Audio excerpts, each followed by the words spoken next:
নমস্কার বন্ধুরা, আপনাদের স্বাগতম জানায় অভিজ্ঞতার আলোকে চ্যানেলে।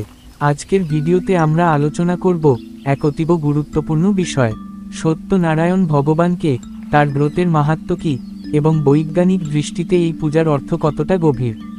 এই ভিডিওটি পার্ট 1। ভবিষ্যতে আরও পার্ট আসবে, যেখানে আমরা জানব ব্রতের 5টি অধ্যায়ের গভীর বার্তা, বাস্তব জীবনের উদাহরণ ও বিজ্ঞান কী বলে এই পূজার উপকারিতা নিয়ে।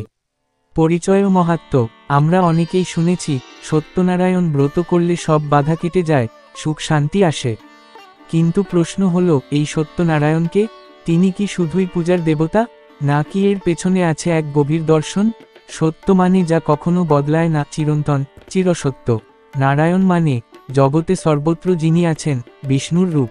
তাই সত্যনারায়ণ মানে সেই ঈশ্বর যিনি সর্বত্র আছেন এবং চিরন্তন সত্যের প্রতীক। বৈজ্ঞানিক বিশ্লেষণ। মনোযোগ দিন। সত্যনারায়ণ পূজা এক ধর্মীয় অনুষ্ঠান হলেও এর মধ্যে মনোবিজ্ঞান, পরিবারতন্ত্র ও সামাজিক শিক্ষার এক অদ্ভুত সংমিশ্রণ আছে। পূজার সময় শরীর ও মন শুদ্ধ রাখা হয়, যাকে আমরা আজ বলি পজিটিভ মাইন্ডফুলনেস। কলা, পায়েস, ফল ইত্যাদি প্রকৃতিগতভাবে সুষম আহার, এটি সতেজতা ও তৃপ্তির অনুভূতি দেয়।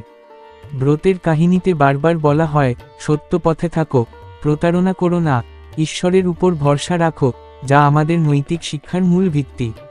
পরিবার একত্রে বসে পূজা করলে পারিবারিক বন্ধন মজবুত হয়, আজকের দিনে যা প্রায় হারিয়ে যাচ্ছে। পূজার মাহাত্ম্য। স্কন্ধ পুরাণে বর্ণিত আছে, সত্যনারায়ণ ব্রত পালন করলে সংকট কেটে যায়, জীবনে শান্তি ও সমৃদ্ধি আসে, মানসিক শক্তি বাড়ে, যাদের মনস্কামনা আছে তারা ফল পান, দাম্পত্য কলহ, ব্যবসায় অসুবিধা, এমন বহু সমস্যার সমাধান ঘটে।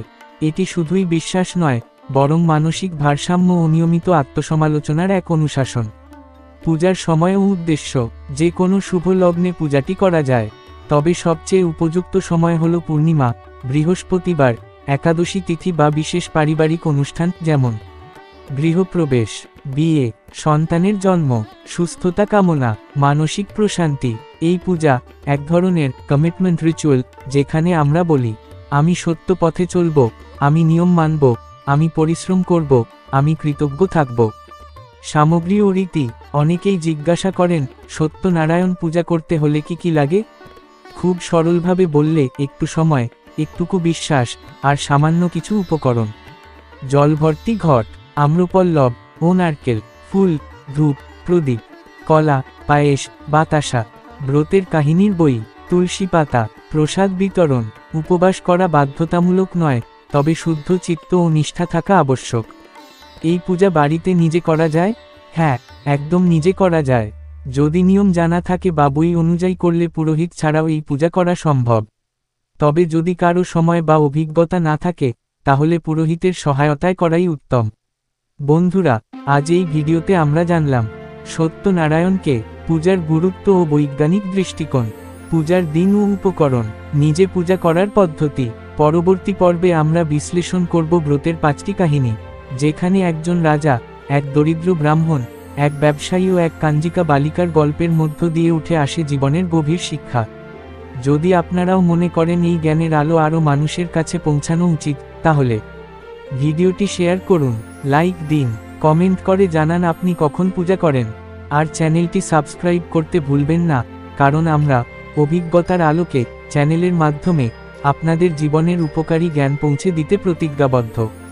ডেসক্রিপশনে প্লেলিস্টের লিঙ্ক দেওয়া আছে, যেখানে আপনি পাবেন পূজার সম্পূর্ণ সিরিজ, ঘরোয়া টিপস ও আধ্যাত্মিক জ্ঞানের ভাণ্ডার। আজকের মতো এখানেই শেষ করছি। ঈশ্বর আপনাদের জীবনে সত্য, শান্তি ও সমৃদ্ধি দান করুক। আবার দেখা হবে পার্ট 2 ভিডিওতে, সত্যনারায়ণ ব্রতের অলৌকিক কাহিনী নিয়ে। ধন্যবাদ।